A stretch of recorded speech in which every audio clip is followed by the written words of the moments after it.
नमो ज्ञानेश्वरा नमो ज्ञानेश्वरा निवृत्ती उदारा सोपानदेवा मुक्ताबाई नमो त्रिभुवन पावनी आद्यत्रयजननी देवांची जयांचे केलिया स्मरण होय सकळ विद्यांचे अधिकरण तेचे वंदो श्रीचरण श्री गुरूंचे ते नमस्कारुनी आता रसोहमप्सु कौन्तेय प्रभास्मि शशिसूर्ययोः प्रणवस्सर्ववेदेषु शब्दखे पौरुषं नृषु पुण्यो गन्धपृथिव्यां च तेजश्चास्मि विभावसो जीवनं सर्वभूतेषु तपश्चास्मि तपस्विषु मनोनि उदकी रस का पवनी जो स्पर्श शशी सूर्य जो प्रकाश तो मीची जान कैवल्य साम्राज्य चक्रवर्ती विश्वमौली ज्ञानोबाराय सकल ब्रह्मनिष्ठ गुरुजनांच्या परमकृपेने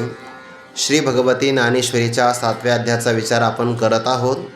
या अध्यायाच्या प्रारंभाला भगवान परमात्मा ज्ञानासहित विज्ञानाचं मी तुला प्रतिपादन करणार आहे, जे जाणल्यानंतर तुला पुन्हा काही जाणण्याचं शिल्लक राहणार नाही अशा प्रकारची प्रतिज्ञा करतात. परंतु या ज्ञानप्राप्तीसाठी सर्वजण प्रयत्न करत नाही. आपल्याला परमात्म तत्वाचा साक्षात्कार व्हावा अशी जिज्ञासा निर्माण होणंच मुळामध्ये दुर्लभ आहे. मनुष्यत्वम मुमुक्षुत्वम महापुरुष संश्रयाः. पहिल्यांदा मानवी देह दुर्लभ आहे आणि ज्या मानवी देहामध्ये ही दुर्लभता आहे त्यांचाच भगवान परमात्म्याने 3ऱ्या श्लोकाच्या प्रारंभाला उल्लेख केला. ज्याला मनुष्यत्व दुर्लभ आहे असं मनुष्यत्व प्राप्त झालं तर त्याचा प्रयत्न करण्याची शक्यता आहे ज्ञानप्राप्तीच्या संबंधाने. मनुष्यानां सहस्रेषु कश्चित् यतति सिद्धये यततामपि सिद्धानां कश्चिन्मां वेत्ति तत्वतः. हजारो मनुष्यांच्यामध्ये ज्याची की कर्मयोगामध्ये आणि ज्ञानप्राप्तीच्या साधनेमध्ये योग्यता आहे, अधिकार आहे, असा कोणीतरी हजारो मनुष्यांच्यामध्ये मला आत्मसाक्षात्कार व्हावा अशी जिज्ञासा निर्माण होते आणि जिज्ञासेच्या माध्यमातून तो प्रयत्न करतो. म्हणजे प्रयत्न करणारे सुद्धा दुर्लभ आहे. सगळेजण प्रयत्न करतात, यश सगळ्यांनाच मिळेल असं मात्र काही सांगता येत नाही. जसं माणसाने भरलेल्या त्रिभुवनामध्ये एका चांगल्या व्यक्तीची निवड करून लाखांपर्यंत सैन्य तयार केलं जातं, त्या सगळ्यांनाच काही युद्धामध्ये पराक्रम गाजविण्याची संधी मिळत नाही. जे जातात ते सगळे काही माघारी येत नाही. युद्धाच्या युद्धभूमीवर अनेक प्रकारचे शस्त्र आणि अस्त्र जिथं मांसाचे लचके तोडतात, अशाही मरणाच्या दारातून कोणीतरी एखादाच वीर सैनिक विजयश्रीची विजयमाला आपल्या गळ्यामध्ये परिधान करतो.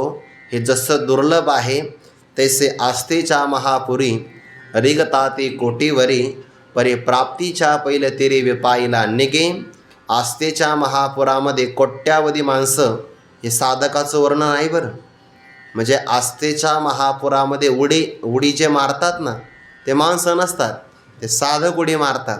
बाकीचे सगळे विषयाच्या महापुरामध्येच उडी मारतात, पण आस्थेच्या महापुरामध्ये उड्या घेणारे साधक आहे आणि ते साधक प्रयत्न करतात.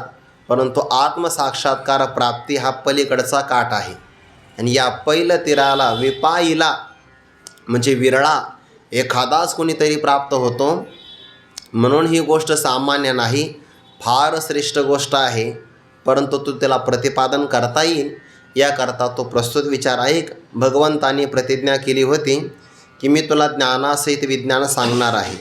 ज्ञानोबाराय त्या विज्ञान शब्दाचा प्रपंचाचा अर्थ करतात. प्रपंच शब्दाचा अर्थ आहे कार्यात्मक सृष्टी, आणि मग या कार्याला कोणतं तरी कारण असावं लागतं. विनाकारणाचं कार्य काही तयार होत नाही. गुरुवारी शास्त्री बाबा खूप गोड सांगत असतात ना, प्रत्येक कीर्तना सांगत असतात या कीर्तनाचं नेमकं काय प्रयोजन आहे, नेमकं याची काय पार्श्वभूमी काय. अरे मुलगाच आहे, नाही बाप नाही, असं कधी घडेल का? गोड दृष्टांत सांगतात. तसं जगत नावाचं कार्य असेल तर या कार्याला कोणतं तरी कारण असावं लागतं. कारण 2 प्रकारची सांगितली आहे, एक अपरा प्रकृती आणि दुसरी परा प्रकृती. जीवस्वरूप असणारी जी प्रकृती जिच्यामध्ये चिदाभास आहे त्याला जीवस्वरूपाची प्रकृती ही परा श्रेष्ठ प्रकृती आहे, कारण ती जड नाही. आणि 8 प्रकारची जी प्रकृती सांगितली ते अपरा प्रकृती निकृष्ट आहे किंवा कनिष्ठ आहे, चेतन असणाऱ्या चैतन्याच्या उपभोगार्थ ती ग्रहण केली जाते, म्हणून त्याला अपरा प्रकृती असं म्हणतात. आणि या दोन प्रकृतीचं सगळ्या प्राणीमात्रांच्या उत्पत्तीला कारण आहे असं तो जाणावं. पण अपरा प्रकृती जड स्वरूपाची आहे, जड कोणत्याही प्रकारचं कार्य करू शकत नाही. अशा जड प्रकृतीला अधिष्ठान आहे परमात्म्याचं, आणि त्याची सत्ता आणि स्फूर्ती ग्रहण करूनच प्रकृती संपूर्ण जगतात्मक कार्याला निर्माण करते. अहम कृष्णस्य जगता प्रभव प्रलयस्तथा प्रकृती तव माझ्या ठाई बिंबे येथ आन नाही, म्हणून आदी मध्य अवसान पाही जगाशी मी. आपल्या अनुभवाचं उदाहरण आहे. जीवाला 3 प्रकारच्या अवस्था येतात, म्हणजे सगळ्यांनाच येतात असं काही नाही, पण प्रामुख्याने 2 येतात आणि कधी आली तर 3री येतात. मला तर 3री अवस्था बरेच वर्ष झाली अजून आलीच नाही. 2च अवस्थेमध्ये मी फिरतो आहे. बहुतेक आपला प्रवासच कमी आहे. एक आहे जागृती, आपण क्रम असा लावतो की नाही, जागृती, स्वप्न आणि सुषुप्ती, पण अनुभवात तसा येत नाही. जागृती लागली तर मग सुषुप्ती, सुषुप्तीमध्ये विक्षेप झाला संस्कारानुसार तर स्वप्न संपलं की पुन्हा सुषुप्ती, वाजला अलार्म तर जागृती. असं घडतं की नाही आपलं. म्हणजे जागृतीमध्ये नंतर सुषुप्ती, सुषुप्तीच्या नंतर स्वप्न पडतं की नाही. सर्वांना स्वप्नाचा काही ना काहीतरी अनुभव आहे. फक्त एवढंच आहे की काहींना डोळे लागल्यावर पडतं स्वप्न, आणि काहींना उघड्या डोळ्यानेही पडू शकतं. ज्याचं चिंतन जसं असेल तसं आहे. माणसं बसताना कीर्तनात बसतात आणि मनाने दुसरीकडे असतात, त्याला जागृती स्वप्न म्हणतात. जागा असताना स्वप्न. असो, स्वप्नामध्ये असणारी जीवाची अविद्या किती मोठं जग निर्माण करते, एका क्षणात करते बघा. वेदामध्ये असा विचार आला की क्षणभर आपलं मन कंठामध्ये असणाऱ्या पुरीतत नावाच्या नाडीमध्ये प्रवेश करतं. जास्त वेळ नसतो त्याला, एक क्षणभरच फक्त मन प्रवेश करतं. पण तेवढ्या अल्प काळामध्ये आणि कंठामध्ये असणारी अल्प आकाराची नाडी, म्हणजे अल्प ठिकाणी अल्प देशामध्ये एवढं मोठं स्वप्न निर्माण होतं. मग जीवाची असणारी अविद्या जर एवढं मोठं स्वप्न निर्माण करू शकते, तर ही तर परमात्म्याची प्रकृती आहे. त्यामुळे त्याला जगत निर्माण करायला काही अडचण नाही. एकोहम बहुश्याम असा संकल्प झाल्याबरोबर ते संकल्पाला उपाधी कारण आहे प्रकृती. म्हणजे परब्रह्म हे जे कार्याना कारण आहे, निर्विकार असंग, एकटं परब्रह्म काही निर्माण करू शकत नाही. एकटी माया पण जड आहे, ती काहीच निर्माण करू शकत नाही. पण जड असणारी माया परब्रह्माचा अधिष्ठान स्वीकार करते किंवा परब्रह्माला तिची उपाधी लागते. आणि माया उपाधी लागली की त्या परब्रह्माला ईश्वर असं नाव येतं, आणि मग ईश्वर जगताचं कारण आहे. तसं तर माया जगताचं परिणामी उपादान कारण आहे, ईश्वर निमित्त कारण आहे, आणि परब्रह्म हे विवर्तोपादान कारण आहे. असे कारणाचे 3 प्रकार सांगितले जातात. माया परिणामी उपादान कारण, ईश्वर अभिन्न निमित्तोपादान कारण, आणि परब्रह्म हे विवर्तोपादान कारण. आणि त्या कारणापासून सगळी सृष्टी निर्माण होते.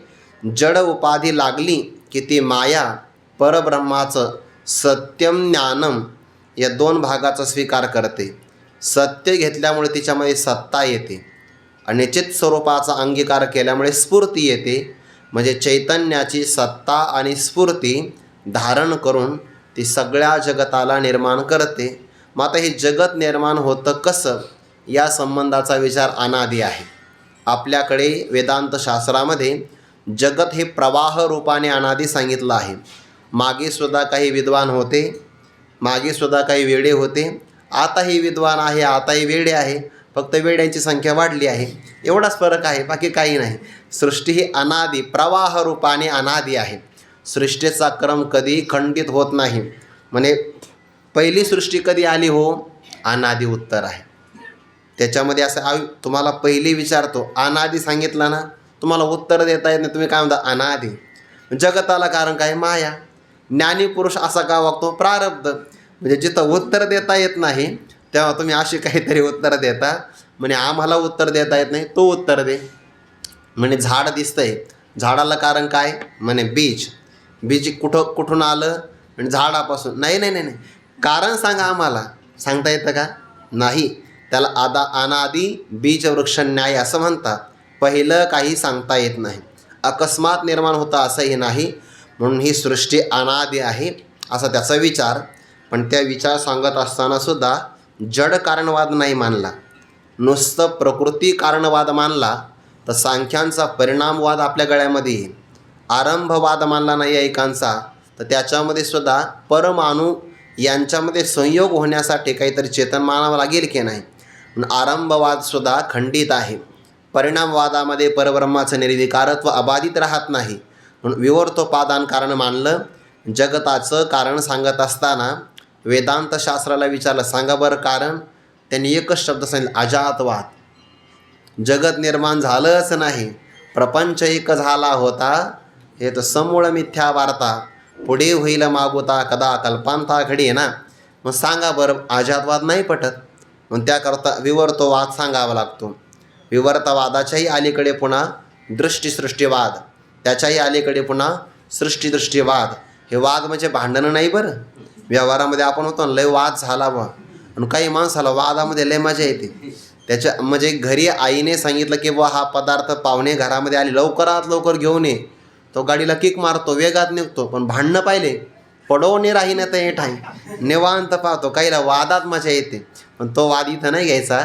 शास्त्राचा वाद म्हणजे काही बोलणं, चर्चा ज्याला म्हणतात, वद वदती, त्यापासून वाद बोलणे असा अर्थ होतो. जगताच्या संबंधाने कोणाचं काय म्हणणं आहे त्याला म्हणतात वाद. नैयायिकांचं म्हणणं आहे आरंभवाद, सांख्यांचं म्हणणं आहे परिणामवाद, वेदांतशास्त्राचं म्हणणं आहे विवर्तवाद. असे त्या संबंधाने बोलणं. तर त्यापैकी भगवंताने आपली व्याप्ती सांगितली. प्रकृती जड आहे आणि तत्वतः विचार केला तर मत्तः परतरम नान्यत किंचिदस्ति धनंजय, मयी सर्वमिदं प्रोतं सूत्रे मणिगणा इव. माझ्यापेक्षा श्रेष्ठ जगताचं अन्य कोणतंही कारण नाही. श्रेष्ठ कारण का म्हणतात? ज्या कारणाच्या पलीकडे आता कारण नाही. आपण सृष्टीचं कारण सांगत असताना आपल्याला विचारलं, ब्रह्मांडामध्ये सगळे प्राणी मात्र राहतात, या ब्रह्मांडाचं कारण काय आहे? म्हणे पृथ्वी. पृथ्वीचं कारण जल, जलाचं कारण तेज, तेजाचं कारण वायू, वायूचं कारण आकाश, आकाशाचं कारण माया किंवा प्रकृती, प्रकृतीचं अधिष्ठान परब्रह्म आणि परब्रह्माचं अधिष्ठान कारण नाही काही. मत्तः परतरम नान्यत किंचिदस्ति धनंजय, मयी म्हणजे माझ्या व्यापक स्वरूपामध्ये सर्वम इदम प्रोतम, इदम पदाला विषय होणारं संपूर्ण जगत माझ्यामध्ये गुंफलेलं आहे किंवा मी त्यांच्या आत बाहेर आहे. मयी सर्वमिदम प्रोतम, कारण खोटा पदार्थ भासण्यासाठी अधिष्ठान हे सत्य असावं लागतं. सत्य अधिष्ठानावर जगतातले सगळे खोटे व्यवहार होतात. उदाहरण देऊ का तुम्हाला? भगवद्गीता ग्रंथ खरा आहे, त्याच्यावर खोटा व्यवहार होतो की नाही? न्यायालयामध्ये जो कहूंगा सच कहूंगा, सच के शिवाय होतं का? असं ग्रंथ ठेवलेला आहे. सांगताना मात्र बरंच, आणि ज्याला चांगलं खोटं बोलता येतं तो चांगला वकील असतो असं म्हणतात बा. आपल्याला काही असं आपल्या जीवनात तिथं जाण्यास प्रसंग येऊच नाही. हे मयी सर्वमिदं प्रोतम सूत्रे मणिगणा इव. शिंपलं खरं आहे, त्याच्यावर खोटं रजत भासतं. व्यवहारातली दोरी खरी आहे, त्यावर खोटा सर्प भासतो. व्यवहारातलं खोड खरं आहे, त्याच्यावर पुरुष भासतो. तसं अधिष्ठान परब्रह्म सत्य आहे आणि त्याच्यावर जगत खोटं भासतं. लटिका व्यवहार सर्व हा संसार वाया येरझार हरिवीन. पण एखादं खोटंसुद्धा वारंवार वारंवार वारंवार खरं जर म्हटलं तर ते खरं वाटावं लागतं. म्हणून बघा व्यवहारामध्ये ना त्याला फेक न्यूज म्हणतात. बघा बातम्या खोट्याच असतात, पण खरी बातमी समोर येईपर्यंत खोटं गावभर 2-4 चक्र मारून आलेलं असतं. होतं की नाही? आणि सध्याच्या काळामध्ये माणसं एवढे उतावीळ झालेले आहे, अजिबात शहानिशा नाही, काही नाही. एखादी बातमी आली धडकली तर माणसाला वाटतं जे जे आपण अशी ठावी ते इतरांशी शहाणे करूनी नाही वेडे करूनी सोडावे सगळेजण. असं झालं की नाही? आपल्याला एखादी बातमी आली तर काय घाई आहे माणसाला पाठवण्याची लगेच, आणि ते बातमी पाठवताना सुद्धा खाली शीर्षक असतं, कृपया 11 जणाला शेअर करा, तुम्हाला काहीतरी शुभ बातमी ऐकायला भेटेल. अरे काय बातमी? ज्या 11 जणाला पाठवलं ते सगळे विक्षिप्त होऊन जातात. काय शुभ ऐकायला भेटणार? म्हणजे खोटं इतकं वेगात प्रसारित होतं आणि खरं मात्र तसंच झाकून राहतं. अधिष्ठान सत्य आहे आणि खोटा व्यवहार मात्र इतका वेगात होतो. सत्य गेले भोळ्यावरी, अविद्येची झाली चाली थोरी. त्याची चाल मोठ्या प्रमाणे चाललेली आहे आणि सत्य मात्र झाकून राहिलेलं आहे आणि सत्य कळत नाही. खोट्याचा एवढा विस्तार आहे, पण सत्य त्याला म्हणतात जे खोट्याच्या अगोदरही आहे, खोटं भासतानाही झाकलेलं आहे आणि खोट्याचा बाध झाला तरी आहे. व्यवहारातली दोरी सर्पाच्या अगोदरही आहे, सर्प भासला तेव्हाही आहे आणि सर्पाचा नाश बाध झाला, नाश नाही म्हणता येत कारण खोट्या पदार्थाचा नाश होत नसतो, बाध होत असतो. बरं, आणि एक वाक्य चांगलं ऐकायचं. वारुळातला जो सर्प आहे ना त्याचा नाश होत असतो आणि दोरीवर भासलेला जो सर्प आहे ना त्याचा नाश नाही होत. आणि त्याला मारलं खूप म्हणे, काठी तुटल, त्याला काही होणार नाही कारण तो व्यवहारातला नाही, तर तो कल्पित आहे, खोटा आहे. कल्पित पदार्थाचा बाध होत असतो. म्हणून ब्रह्मज्ञानामध्ये जगताचा नाश नाही होत, जगताचा बाध होतो. दिसत असतानाही खोटं समजणं त्याला बाध म्हणतात. नाही म्हणे दिसलंच नाही पाहिजे, झोपेमध्ये कुठं दिसतं म्हणून काय नाश झाला का जगताचा? नाही. म्हणून दिसत असतानाही जगताला खोटं समजणं त्याला म्हणतात बाध होणं. माझ्यामध्ये संपूर्ण जगत किंवा मी त्यांच्या आत बाहेर व्यापून आहे. जसा धागा असतो की नाही, सूत्रे मणिगणा युव.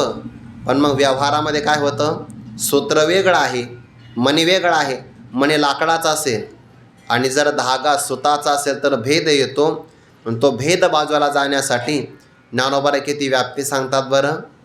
जसं सुवर्णाचे मणी केले, ते सोनियाचे सुती ओविले, तैसे म्या जग धरिले सभाय अभ्यंतरी. दृष्टांत भगवंतांनी दिला होता सूत्रे मणिगणा युव. आता भगवंतांनी तो वेगात सांगितला, पण त्या दृष्टांतामध्ये परिष्कार आणि श्रीमंती आणली ती ज्ञानोबारायांनी. आणि ज्ञानोबारायांची दृष्टांत देण्याची पद्धती अशी आहे बघा. विषय जर महत्त्वाचा असेल तर दृष्टांतसुद्धा दर्जेदारच असतो आणि जर दृष्टांत सिद्धांत कमीपणाचा असेल तर मग दृष्टांतही तसा. राजसी पुरुषाचं वर्णन केलं आहे बुद्धीचं पुढे, तर मग बुद्धी सांगत असताना बगळ्याचं उदाहरण दिलं. आणि बकाच्या गावी घेपे क्षीरनय सकलवी. बगळ्याच्या गावामध्ये दूध आणि पाणी एकत्र घेतलं जातं, राजसी आहे. आणि सात्विक सांगायचं असेल तर मग राजहंसा पुढे, म्हणजे तर राजहंसाचं उदाहरण. आणि तामसी सांगायचं असेल तर विवेक कावळिया नाही जायचा. जसा सिद्धांत तसा दृष्टांत. सुवर्णाचे मणी केले, ते सोनियाचे सुती ओविले. ज्ञानोबारांचा दृष्टांतसुद्धा एवढा श्रीमंत आहे. दृष्टांत देण्याकरता श्रीमंती लागते. दृष्टांत शब्दामध्ये देता येतो की नाही, शब्दही श्रीमंत आहे. आणि शब्द ज्या मनातून येतात ते मनही श्रीमंत आहे. श्रीमंत मन असल्याशिवाय श्रीमंत शब्द येत नसतात. आणि श्रीमंत शब्द आले की मन श्रीमंत असतं. आतली श्रीमंती महत्त्वाची आहे. सुवर्णाचे मणी केले, ते सोनियाचे सुती ओविले, तैसे म्या जग धरिले सभाय अभ्यंतरी. आत बाहेर सगळ्या जगाला मी धारण केलेलं आहे. म्हणूनच जगत हे चांगल्या प्रकारे आपल्याला सद्रूपाने, चित्स्वरूपाने आणि आनंदरूपाने अनुभवाला येतं की नाही. जगताला धारण करणारा परमात्मा आहे. देवाने आपली सत्ता काढून घेतली, जगत राहू शकत नाही.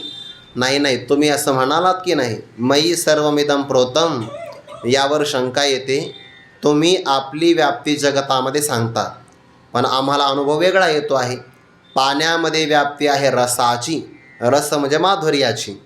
मग पाण्यामध्ये जर माधुर्य असेल तर तुम्हाला कुठं जागा आहे? किंवा पृथ्वीमध्ये गंध व्यापलेला आहे, तुम्हाला कुठं जागा आहे? तर भगवान म्हणतात, अरे पाण्यामध्ये असणारा रस तो मीच आहे, पृथ्वीमध्ये असणारा गंध मीच आहे आणि ती माझीच व्याप्ती पुढच्या 5 श्लोकामध्ये सांगतात. इथपासून पुढे 5 श्लोकापर्यंत हा सगळा भगवंताच्या व्याप्तीचा विचार आलेला आहे. रसः अहम अप्सु कौन्तेय प्रभा अस्मि शशिसूर्ययोः प्रणवः सर्ववेदेषु शब्दखे पौरुषं दृशो पुण्यः गन्धः पृथिव्यां च तेजः च अस्मि विभावसो जीवनं सर्वभूतेषु तपः च अस्मि तपस्विषु, असा हा सगळा श्लोकाचा सरळ अर्थ आहे.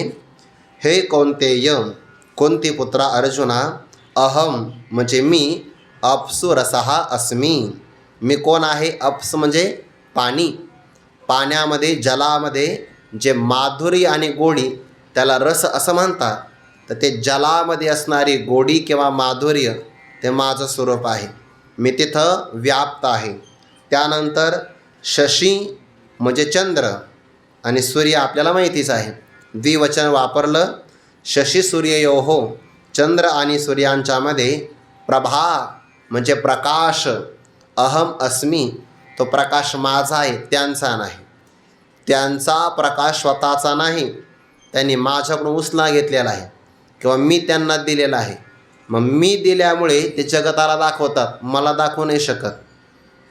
म्हणून रवी दीप हिरा दाविती देखणे, अदृश्य दर्शने संतांची. माझा प्रकाश घेतला त्याच्यामुळे ते जगताला पाहू शकतात, मला नाही दाखवू शकत, मीच त्यांना प्रकाश दिलेला आहे. सर्व वेदेषु प्रणवः अहम अस्मि, सर्व वेदांच्यामध्ये ओंकार ते मी आहे. वेद ही वाणी आहे आणि त्या वाणीचं कारण आहे ओंकार. सगळ्या वाणी ओंकारापासून निर्माण झालेल्या आहे. वेदामध्ये असणारा प्रणव, प्रणव म्हणजे सगळ्या प्रकारची वाणी. अहम अस्मि. खे म्हणजे आकाश, ख शब्द आकाशाचा वाचक आहे. सप्तमी सगळ्यांची. खे म्हणजे आकाशामध्ये शब्द गुणकम आकाश म्हटले की नाही, मग आकाशामध्ये असणारा शब्द तो मी आहे. नृषु म्हणजे नरांच्या ठिकाणी असणारं पौरुष, पौरुष म्हणजे पुरुषत्व, ज्यामुळे त्याला पुरुषाला जाणण्याची योग्यता येते म्हणून त्याला पुरुष म्हणतात. आणि पुरुष 3 प्रकारचे आहे ना, द्वाविमौ पुरुषो लोके क्षरश्चाक्षर एवच क्षरसर्वाणि भूतानि कूटस्थोक्षर उच्यते उत्तमः पुरुषः स्वन्यः. 3 प्रकारचे पुरुष आहे, क्षर, अक्षर आणि उत्तम पुरुष. तर ज्यामुळे पुरुषाला पुरुषतत्वाला जाणण्याची योग्यता येते अशा असणाऱ्या सामर्थ्याला म्हणतात पौरुष. आणि मनुष्याच्या ठिकाणी असणारं जे पौरुष ते मी आहे. त्यानंतर सांगितलं पुण्य हा गंधः पृथिव्याम, पृथ्वीच्या ठिकाणी असणारा पुण्य म्हणजे नैसर्गिक शुद्ध असणारा गंध तो मी आहे. उन्हाळ्यामध्ये जमीन तापते बघा, जमीन तापली की पहिला पाऊस पडतो. तर पहिला पाऊस पडल्याबरोबर पृथ्वीच्या ठिकाणातून अंतःकरणात असणारा जो गंध आहे ना तो प्रगट होतो आणि तो पुण्य म्हणजे पवित्र स्वरूपाचा आहे. आता नंतर मनुष्याने केलेले पापकर्म किंवा संसर्ग किंवा अधर्म यांच्यामुळे त्याला दोष प्राप्त होतो. नाहीतर पृथ्वीतला गंध पवित्रच आहे, आकाशातून पडणारं पाणी पवित्रच आहे. फक्त ते जमिनीवर पडल्यानंतर ज्या भूमीत पडतं त्या भूमीच्या संसर्गामुळे ते पाणी दूषित होतं, नाहीतर हे सगळे पवित्र आहे. पुण्य हा गंध हा पृथिव्याम, पृथ्वीच्या ठिकाणी असणारा गंध पवित्र तो मीच आहे. विभावसो म्हणजे अग्नीच्या ठिकाणी असणारं जे तेज, दाहक सामर्थ्य आणि प्रकाशन सामर्थ्य त्याला तेज म्हणतात. अग्नी कसा असतो अनुभव नाही घ्यायचा, अग्नी कसा आहे दाहक आहे, तर ते दाहकत्व आणि प्रकाशन ते माझं आहे. सर्व भूतेषु जीवनम, सर्व प्राणीमात्रांच्या ठिकाणी असणारं जीवन म्हणजे जगणं. जगणं कशावर अवलंबून आहे आहारावर, त्या प्रत्येकाचा जो आहार तो मीच आहे. आणि तपस्विषु, तपस्वी पुरुषांच्या ठिकाणी असणारं जे तप, मग त्या तपामध्ये बरीच कठीण तप आहे. कृच्छ्र, चांद्रायन हे व्रतच आहे, कायिक वाचिक मानसिक तपच आहे. स्वरूपाची या प्रसारा, लागी प्राणेंद्रिय शरीरा, आटणी करण्याचे वेरा तेचे तप. तपस्वी पुरुषामध्ये असणारं सगळं तप ते माझं स्वरूप आहे. अशी भगवंताची व्याप्ती सांगितली किंवा भगवंताचा व्यापकपणा प्रसिद्ध केला. यावर ज्ञानोबाऱ्यांचं स्पष्टीकरण आहे. आता यातली जी पहिली ओवी आली की नाही, त्या पहिल्या ओवीसाठी मागच्या ओवीचा संबंध लागतो. कसा? सुवर्णाचे मणी केले ते सोनियाची सुती ओविले, तैसे म्याच ग धरिले सबाय अभ्यंतरी मनोनी उदके रस. हा मनोनी शब्द आला की मागचे कारण घ्यावे लागतात. जगताला आत बाहेर मी धारण केलं आहे, म्हणून जगतातल्या प्रत्येक पदार्थामध्ये माझी व्याप्ती आहे. हा सगळा ध्यानाचा विषय आहे बरं. म्हणजे कोणताही पदार्थ आपल्यासमोर आला की आपल्याला त्यामध्ये भगवत अनुभूती घेता येते, ती या रूपाने घ्यायची आहे. पाणी जर आपल्यासमोर आलं तर पाणी बघू नका. पाण्यामध्ये असणारा रस, माधुर्य, गोडी ते भगवत स्वरूप आहे जाणावं. मनोनी उदकी रस जगम्या धरिले सबाय अभ्यंतरी. जगताला आत बाहेर मी धारण केलं, म्हणून या कारणामुळे उदकी म्हणजे जलामध्ये असणारा रस तो मी आहे. आता श्लोकामध्ये वायूचा संबंध आला का कुठं? नाही आला बघा. पण ज्ञानोबांनी पवन घेतला आहे. म्हणजे भगवंताकडून वेगामध्ये सांगण्याचं राहिलं होतं की वायूतला स्पर्श मी आहे, तो ज्ञानोबांनी सांगितला. नाही तर श्लोकात बघा बरं तुम्ही, वायू कुठं आला का? नाही आला. रसो हमप्स कोणतेय प्रभाष्मिष सूर्ययो हो प्रणव सर्व वेदेशो शब्दखे पौरुषम दृशो पुण्यो गंध पृथिव्यां च तेजश्चास्मी विभावसो जीवनम सर्वभूतेषु तपश्चास्मी तपस्विषु. शब्द, स्पर्श, रूप, रस आणि गंध. तर यापैकी गंध पृथ्वीचा आला, रस जलाचा आला, तेज आला आहे अग्नीचं. त्यानंतर काय राहिलं होतं? रस राहिला होता का? रस झाला आहे. रस आला जलामध्ये. राहिला होता स्पर्श देवाकडून सांगण्याचा पंचविषयांपैकी, तो ज्ञानोबांनी पूर्ण केला बरं. म्हणजे हे वार्तिक आहे पहिली ओवी. रूप अग्नीचं येणार आहे, कारण तेजस्यास्मी विभावसो. अग्नीमध्ये असणारं रूप, तेज म्हणजेच काय रूप आहे ना, तर ते तिथं येणारच आहे. म्हणजे अग्नीचं पासूनच रूप नावाचा विषय तयार होतो. शब्द आला होता आकाशातला, तेही घेतलेला आहे, पण भगवंताकडून राहिलं होतं. म्हणजे भगवंताला सुद्धा आठवण करून दिली आहे. आता भगवंताकडून राहिलं की नाही? कोणतं राहिलं होतं? पवनातला स्पर्श राहिला होता, तो ज्ञानोबाने पूर्ण केला. उक्तानुक्त दुरुक्तानां संग्रहाय यत्र क्रियते तद्ग्रंथम वार्तिकम आहो वार्तिकाज्ञा विचक्षणाः. जे सांगितलं, कठीणपणाने सांगितलं किंवा जे सांगण्याचं राहिलं ते जिथं सांगितलं जातं त्याला वार्तिक म्हणतात. आणि इथं वार्तिक आहे ज्ञानोबा यांचं भगवंताच्या श्लोकावर केलेलं. मनोनी उदकी रस, पाण्यामध्ये असणारा स्वाद हा कधी चाखता येतो बरं? एरवी नाही पाण्याचा स्वाद आपल्याला चाखता येतो ज्या काळामध्ये आपल्याला प्रचंड तहान लागते आणि पाण्याशिवाय आपण आता जगूच शकत नाही, असं जर आपल्याला माठातलं थंड पाणी प्यायला मिळालं तर मग तेव्हा पाण्याची गोडी चाखता येते. एरवी कसं असतं, आपल्याला पाण्याची गोडी कळतच नाही, कारण आपण कोणाच्याही घरी गेलो की ते पाणी आणतात आणि आपण विचार न करता ते पाणी प्राशन करतो. कारण का? तहान नसते पण उपचार असतो. म्हणून तहान लागल्याशिवाय पाणी पिऊ नये आणि भूक लागल्याशिवाय जेवू नये. भूक लागली तर शिळ्या भाकरीसुद्धा गोड लागतात. भूक लागली पाहिजे, फक्त दिवे गाठ चढून गेलं पाहिजे. मग काय कोवळे कोवळे दगडसुद्धा पाजतात, कारण भूक लागलेली आहे. ज्याला भूक लागली त्याला शिळ्या भाकरी गोड लागतात, आणि ज्याला भूक नसेल त्याला पंचपक्वानही गोड लागत नाही. तसं तहान लागली तर पाण्याची नैसर्गिक गोडी अनुभवता येते. एरवी आपल्याला तहानही नसते पण आपण पाणी पितच राहतो. आता प्यावंच लागेल कारण उष्णता वाढलेली आहे. उलट तर पाठामध्ये सुद्धा पाणी घेऊन येत चाला, कदाचित कोणाला पाणी लागू शकतं. आणि त्यामध्ये काय संकोच करायचा, पाणी आणलं पाहिजे. आपली काळजी आपण घेतली पाहिजे, कारण पाणी कमी होते शरीरात, सध्याला उष्णता वाढली आहे. पण एरवी मात्र तहान नसेल तर पाणी पिऊ नये, नाहीतर आपल्या किडनीवर अतिरिक्त दडपण पाण्याचं येऊ शकतं आणि शरीरातलं पाणी बाहेर टाकण्यासाठी ते किडनीला स्वच्छच करावं लागतं. म्हणून अतिरिक्तसुद्धा पाणी पिलं नाही पाहिजे, पण योग्य प्रमाणात पाणी नक्की प्राशन केलं पाहिजे. आणि शरीर आपल्याला ते संकेत देतं, त्याला काय म्हणतात, सिग्नल देतं शरीर आपल्याला की बुवा आता पाणी तहान लागलेली आहे किंवा आपल्याला भूक लागली आहे. तर भूक लागली तर उशीर करू नये, लगेच जेवलं पाहिजे. आणि तहान लागली की पाणी पिलंच पाहिजे. मनोनी उदकी, हे दोन नियम पाळले तर कोणतीच समस्या निर्माण होत नाही. पण आपला त्या बाबतीमध्ये, वेळेच्या बाबतीमध्ये आपला सगळा अवमेळ आहे. हो, कधीच नाही. भूक लागून गेली तर 2 तासांनी जेवणार, असं असतं. कधी द्वादशीला सकाळी 8 वाजता आणि एरवी 2 वाजता, आणि त्यामुळे ते नियोजन बिघडतं. पण भूक लागली की भोजन केलं पाहिजे. मनोनी उदकी रस. आता बरीच सुधारणा झाली, जुन्या काळात अवघड होतं. उलट जुन्या काळामध्ये मधुकरीच्या शेळ्या भाकरीसुद्धा वाळून ठेवल्या जायच्या, कारण सुतक पडलं गावामध्ये मग त्या 10-10 दिवस काही मधुकरी नसायचे. शेळ्या भाकरी म्हणजे मी स्वतः ते खाल्लेले आहे शेळ्या भाकरी. पण आता आग्रह करावा लागतो विद्यार्थ्यांना, आमच्याकडं जेवायला या.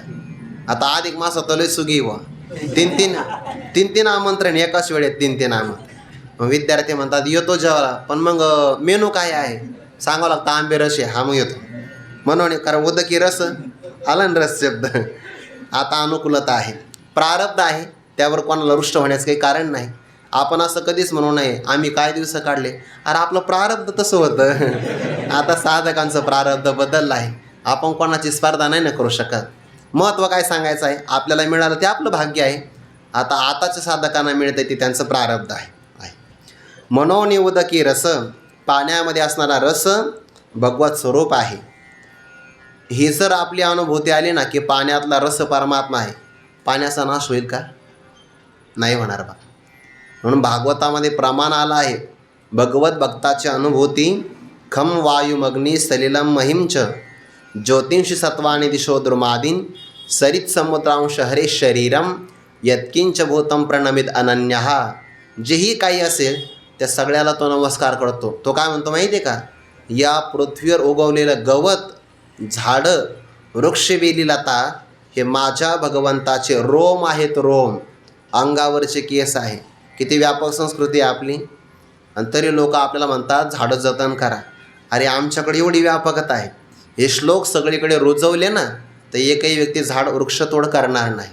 कारण झाड तोडणं म्हणजेच भगवंताच्या अंगावरचा एखादा केस उपटण्यासारखा आहे. आणि आपल्या अंगावरचा केस उपटून पहा बरं किती वेदना होते आपल्याला, प्रचंड दुःख होतं. वृक्षवेली लता तोडायच्या नाही.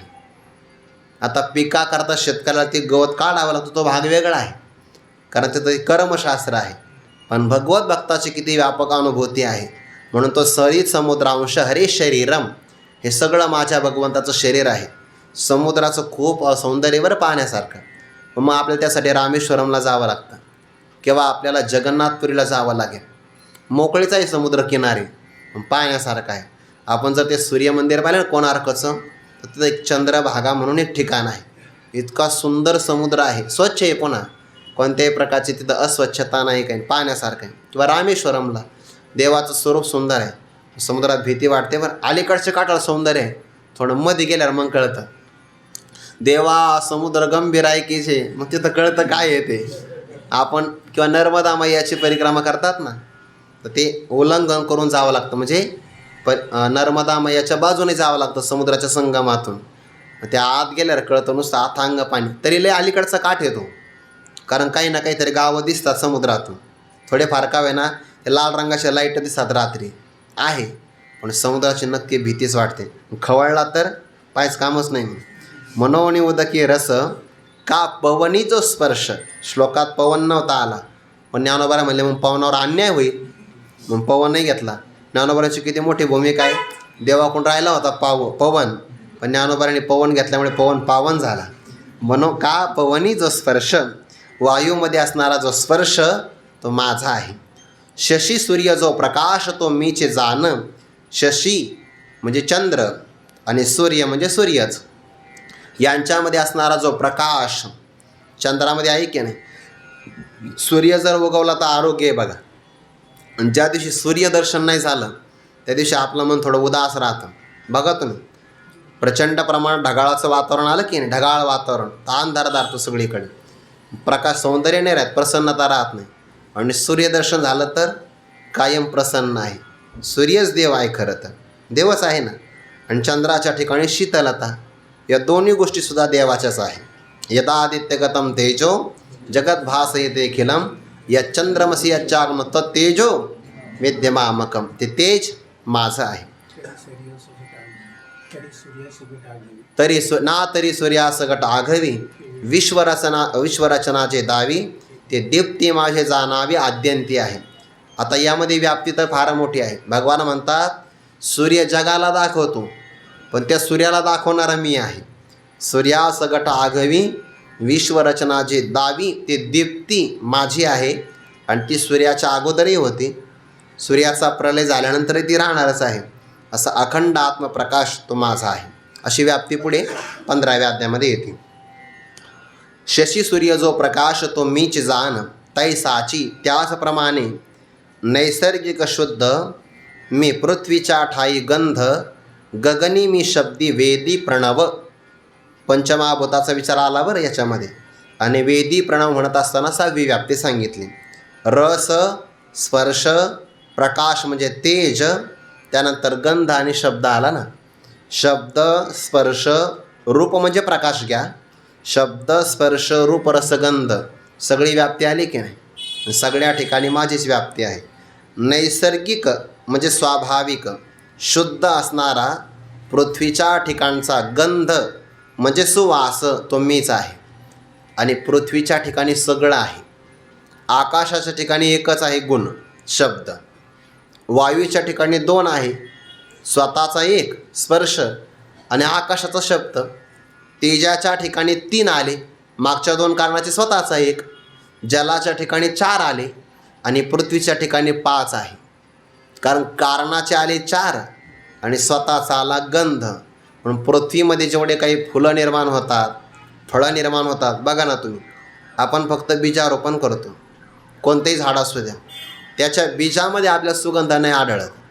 पण त्या बीजाचं आपण जर रोपण केलं, रोप लावलं त्याचं, की पृथ्वीच्या ठिकाणी असणारा गंध तो सगळ्या बीजानुसार प्रगट होतो. मग मोगऱ्याचा गंध वेगळा, गुलाबाचा वेगळा, जाई जुई यांचा वेगळा, किंवा सोनचाफा त्याचा गंध वेगळा. आणि या सगळ्यांचा गंध कुठून आला? एका पृथ्वीच्या पोटातून आलेला आहे. म्हणजे पृथ्वीच्या पोटातून गंधही येतो, पृथ्वीच्याच पोटातून धान्यसुद्धा येतं, पृथ्वीच्याच पोटातून सगळ्या प्रकारची फळं येतात. नाहीतर डाळिंबाचं सुद्धा काय आहे? फळच आहे, झाड आहे. पण त्याच्या मुळातून जे द्रव्य येतात ते पृथ्वीतून. ते द्रव्य मूलद्रव्य घेतं आणि फळाला विकसित करतं. पण सगळं धान्य, सगळ्या प्रकारची फळं, सगळ्या प्रकारची फुलं याला प्रसवणारी पृथ्वी आहे. म्हणून ती जननी आहे. त्याला मही म्हणतात. मही हे उद्बीजे ज्यांनी अहम बुद्धी विन सहजे. पण त्या पृथ्वीचा मूळ कोणता जर असेल विषय तो आहे गंध. तैसाची नैसर्गिक शुद्ध मी पृथ्वीच्या ठाई गंध, गगनी मी शब्द. आकाशाच्या ठिकाणी असणारा शब्द नावाचा विषय तो मीच आहे. आणि वेदामध्ये असणारा प्रणव म्हणजे ओंकार ते माझं स्वरूप आहे. पुढे नराच्या ठाई नरत्व, जे अहंभावीय सत्व, ते पौरुषमी हे तत्व बोलली जत असे. नर शब्दाचे अर्थ होतात बरं. न म्हणजे नाही आणि र म्हणजे रमते. न रमते विषयेषु स नरहा. जो विषयामध्ये रमत नाही त्याला म्हणतात नर. हे त्याचं काय आहे? पौरुषत्व आहे. किंवा जो पराक्रम गाजवू शकतो, धर्म, अर्थ, काम आणि मोक्ष याला पुरुषाच्या इच्छेचे विषय म्हणतात. म्हणून त्याला म्हणतात पुरुषार्थ. आणि त्यापैकी जो एक ना एक पुरुषार्थ संपादन करतो म्हणून व्यक्तीला म्हणतात पुरुष. आणि पुरुषार्थ गाजवण्याची शक्ती त्याला म्हणतात पौरुष.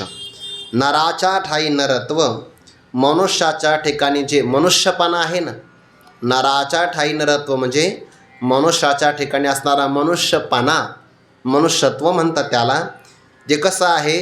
जे अहंभावीय सत्व. सत्व म्हणजे बळ देणारं. जे आपल्या अहंभावाला मी असं जे म्हणतोय की नाही, आपल्या अहंभावाला बळ देणारं नराच्या ठिकाणी असणारं नरत्व म्हणजे मनुष्यत्व. आणि ते पौरुष म्हणतात. ते पौरुष मी आहे हे तत्व बोलीचं तर असेल, हे माझं खरं स्वरूप आहे. म्हणजे अहंभावाला, जसं की आपण ओवी कायम पाहतो की नाही, सर्वांच्या हृदयदेशी मी अमुका आहे ऐसी, जे बुद्धीस्फुरे अहर्निशी ते वस्त्वगामी. आपल्या ठिकाणी जो मी असं जे स्फुरण होत आहे ज्ञानाचं, तर त्या मीपणाला बळ देणारं जे मूळ तत्व आहे, ज्याला लक्ष स्वरूप म्हणतात, ते मी आहे. म्हणून जो अंतकरणात प्रगट होणारा मी हा अंतकरणाधीन असल्यामुळे खोटा आहे. पण त्याचं अधिष्ठान असणारं तत्व मात्र खरं आहे. नराच्या ठिकाणचं नरत्व जे अहंभावाला बळ देणारं आहे ते मी आहे. त्याचंही तत्व मी आहे. म्हणजे काय? अहम अशा स्फुरणाचं सुद्धा लक्ष तत्व ते मी आहे. हे बोलीचत असे. म्हणून मीपणा जरी अंतःकरणात प्रगट झाला तर तो मीपणा बाधित आहे, खोटा आहे. किंबहुना मी देह हे खोटं यात नवल नाही. मी ब्रह्म असं वृत्तीज्ञानही खोटं आहे. आणि ते निघून गेल्यानंतर, कारण खरं जे असतं ना ते निघून जातं. जसं की अग्नी लावला कापराला, तो कापराला जाळतो आणि कापूर जळाल्यानंतर अग्नी निघून जातो. तसं मी ब्रह्म हे ज्ञान मी देह याला घालवतं. जसा कापूर जळायल्याबरोबर अग्नीही निघून जातो, तसं मी देह हा भ्रम घालवला की मी ब्रह्म हे ब्रह्मज्ञान हे निघून जातं. राहतं काय? शून्य राहत नाही आणि द्वैत राहत नाही. जे राहतं ते सांगता येत नाही आणि त्याला नाही असंही म्हणता येत नाही. मग आहे म्हणा, आहे म्हणता येत नाही. म्हणजे आहे असं म्हणता येत नाही, नाही असंही म्हणता येत नाही, असं ते आहे. त्याला म्हणतात तत्व. शब्दाचीच काय सगळी चातुर्यकला आहे. नराच्या ठाई नरत्व, जे अहंभावी सत्व ते पौरुष मी हे तत्व बोलीचत असे. हे तत्वतः तुला सांगतो किंवा मूळ खरं स्वरूप त्याला तत्व म्हणतात, ते मीच आहे. अग्नी ऐसे आहाच, ते जे नामाचे आहे कवच, ते परते केले असाच, निज तेज ते मी. अग्नी ऐसे आहाच, आहाच म्हणजे वरवर. अग्नी हे वरवर असणारं आवरण आहे. जसं किंवा आपलं आधार कार्ड काढलं जातं की नाही, ते पाण्याने भिजू नये किंवा मळू नये, तर त्यावर आपण काय करतो? एक लॅमिनेशन करतो, कवच लावतो की नाही आपण त्याने ते मळू नये म्हणून. तसं अग्नी हे वरवरचं कवच आहे. अग्नी ऐसे आहाच, तेजी ते मूळ जे तेज आहे त्या तेजावर नामाचे आहे कवच. अग्नी ऐशा नावाचं तेजावर जे आवरण आहे, कवच आहे. आणि ते अग्नी नावाचं कवच बाजूला केलं की अग्नीच्याही आतमध्ये असणारं जे खरं तेज, त्याला निज तेज असं म्हणतात, ते माझं तेज आहे. एकदा देवाच्या आणि दानवांच्या युद्धामध्ये अग्नीने आणि वायूने खूप मोठा पराक्रम गाजवला. उपनिषदामध्ये अशी कथा आलेली आहे. आणि त्यांना अभिमान झाला की आम्ही नसतो तर देवाला हे युद्ध जिंकता आलं नसतं. त्यांना झाला अभिमान, आणि अभिमान खूप घातक आहे. भगवंताच्या लक्षात ते आलं. भगवान स्वर्गात गेले पण यक्षाच्या रूपात गेले. आणि मग दरवाजामध्ये कोण आलं तर ते इंद्राने सांगितलं वायूला आणि अग्नीला, तुम्ही बघून या. ते म्हणले इंद्राला कळत नाही का, या युद्धामध्ये पराक्रम गाजवणारे आम्ही, आणि आम्हाला काम काय सांगितलं, आपल्या प्रवेशद्वारात कोण आलं त्याची ओळख करून या. काही कळतं नाही इंद्राला, पण ते म्हणले नाही काही, कारण त्यांना अभिमान होता. सुरुवातीला वायू गेला. वायूने विचारलं तुम्ही कोण आहात. भगवंताने विचारलं तू कोण आहे. त्याने मी ओळखलं नाही. सध्याला वर्तमानपत्रात आपली बातमी म्हणे कोण, युद्धामध्ये पराक्रम गाजवणारा वायू मी आहे. काय काम करतो म्हणे तो, मी मनात आणलं तर अख्ख्या ब्रह्मांडाला राखेप्रमाणे गवताच्या वाळलेल्या काडीप्रमाणे उडवू शकतो. भगवान म्हणले असं. आणि मग भगवंताने गवताची काडी काडी वाळलेली म्हणजे जाऊ दे ब्रह्मांडाला नंतर उडव, पहिल्यांदा एवढ्या वायूच्या वाळलेल्या काडीला उडवून दाखव. त्या वायूने पराक्रम केला आणि भगवंताने त्या वायूतली शक्ती काढून घेतली अगोदर. आता वायू संपला पण त्याला गवताची काडी काही हलवता आली नाही, गेला निघून. पुन्हा अग्नीला पाठवलं. अग्नी म्हणला ते वायूचं जाऊ द्या, सोडून द्या, मी त्याच्यापेक्षा भारी म्हणे. मनात आलं तर मी ब्रह्मांडाची राख करेल. भगवान म्हणे पहिले एक काडीची तर राख करून दाखव.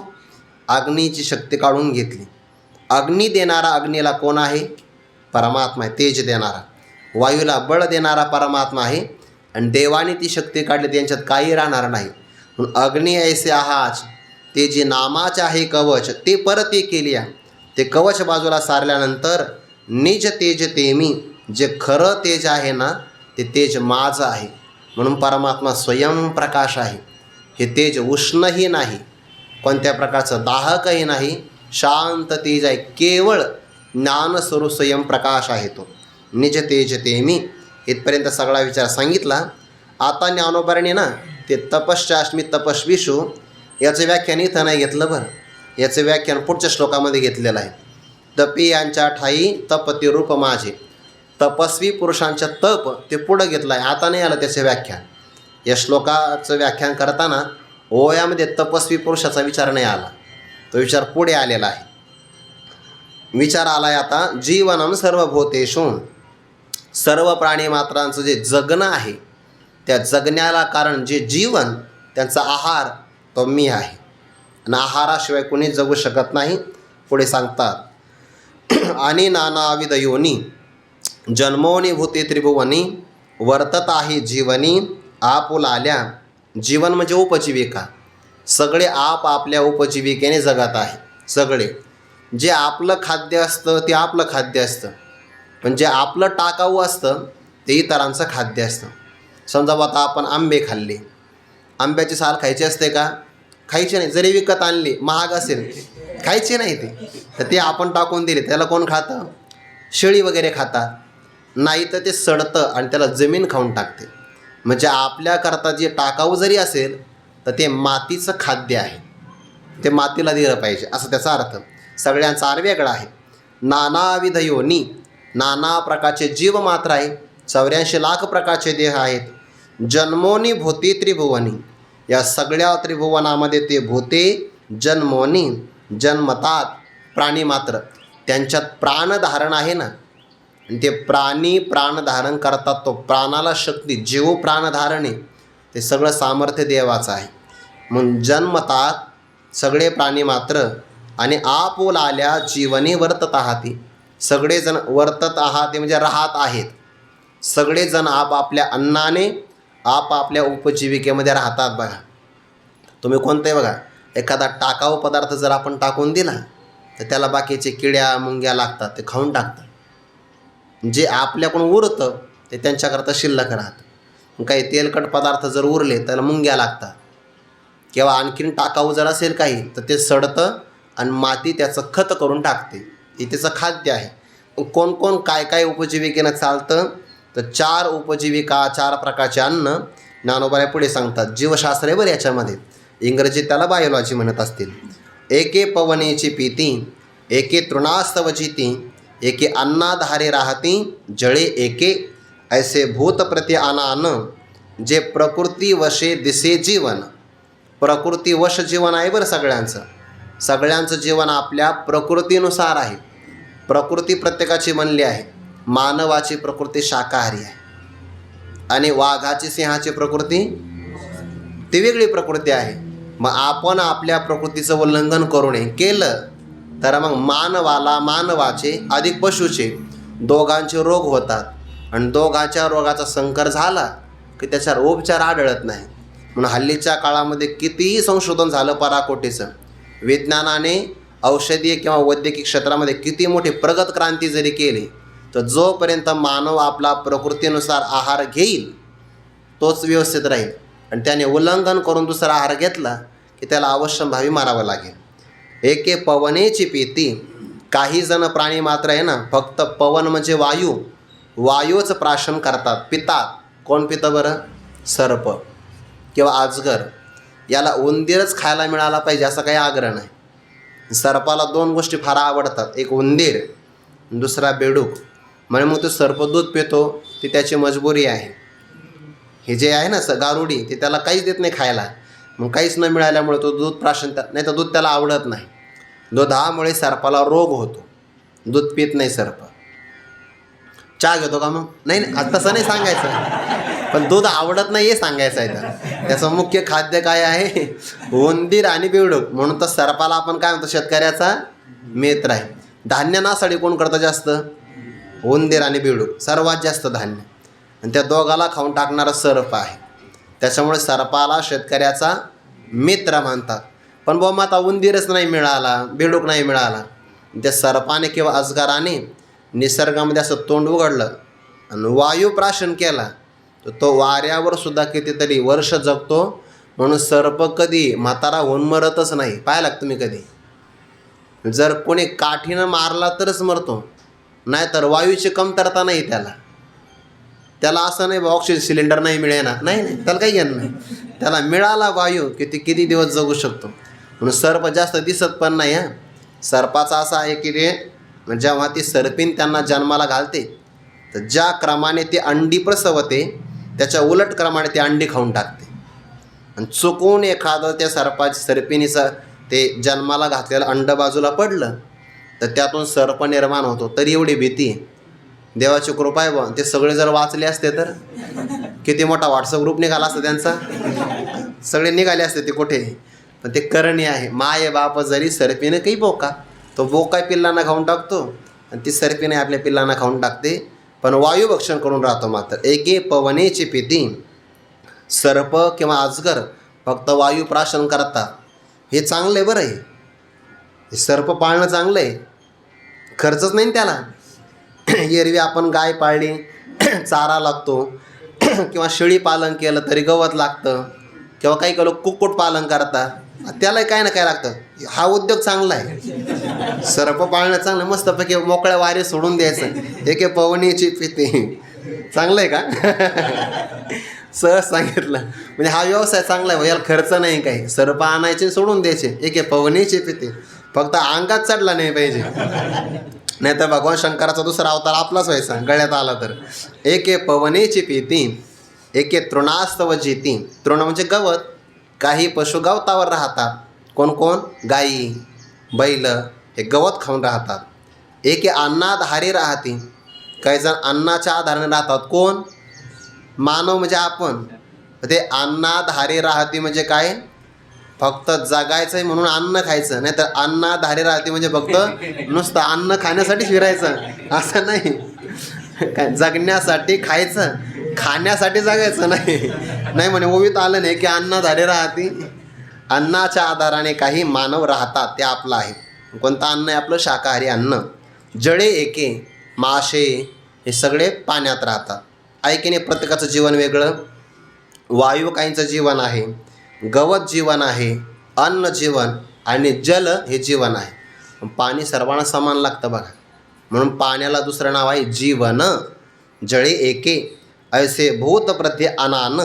अशा सगळ्या प्राणीमात्रांच्या प्रती, भूतप्रती म्हणजे प्रत्येक प्राणीमात्राला अनान वेगवेगळं निरनिराळं अन्न लागतं.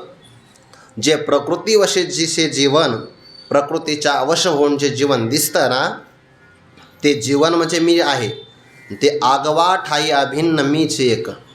कारण पाण्यामध्ये सुद्धा माझीच व्याप्ती आहे, गवतामध्ये मीच आहे, अन्न असेल, वायू असेल, या सर्व ठिकाणी अभिन्न भिन्न भावाला प्राप्त न झालेला एकटा मीच आहे. म्हणजे सगळ्यांचं अन्न मी. सगळे प्राणी मात्र कशावर जगतात? एका परमात्म स्वरूप जीवनावर सगळे जगतात. म्हणून देव हाच आपलं जीवन आहे. जीवनाचं सुद्धा जीवन म्हणजे पाण्याचंही जीवन परमात्माचं आहे. मग आपलं काय नसेल आणि आणखीन काही व्याप्ती असेल तर ते पुढच्या श्लोकामध्ये सांगतात. तो विचार आपण उद्या पाहू. पुंडलीक वरदा हरी विठ्ठल श्री ज्ञानदेव तुकाराम मौली ज्ञानेश्वर महाराज की जय. जगद्गुरु तुकाराम महाराज की जय. सद्गुरु जोग महाराज की जय.